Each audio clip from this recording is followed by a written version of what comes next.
The current gallery system functions as a modern dam built right at the headwaters of artistic creation. The headwaters are the raw, bubbling springs high in the mountains weld. Uncontainable, fed by countless small tributaries of individual vision, experimentation, failure, intuition, and obsession. This is where most serious art actually begins.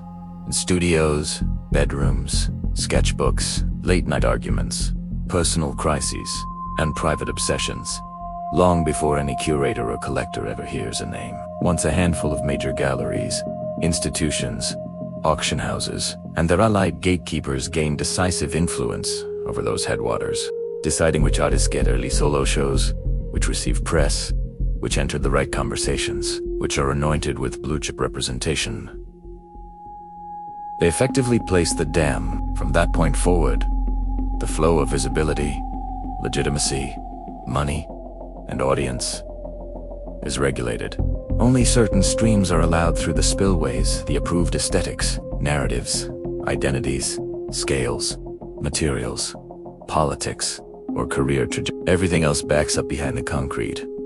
Talented work starves for oxygen downstream, or is forced into flash floods of social media desperation, alternative spaces, or outright obscurity. The reservoir above the dam becomes a carefully managed lake still, stratified, expensive to access, stocked with fish that serve the dam owner's interests, the water attention, cultural capital. Sales is released and controlled, predictable releases, fair booths, museum acquisitions, magazine covers, downstream communities viewers, smaller cities, regional scenes, emerging collectors. The broader public receive only what has already been filtered, de-risked, and priced. The wild, nutrient-rich silt of unmediated experimentation rarely reaches them anymore. Remove Tadam, or, more realistically, build meaningful bypass channels, fish ladders, seasonal floods of support for independent flows, and the river returns to something closer to its original character.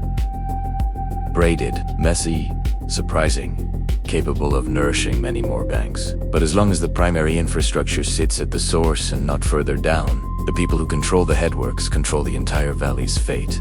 No matter how much talk there is of decentralization or new ecosystems, whoever holds the narrowest, highest choke point in the system holds disproportionate power over everything that follows.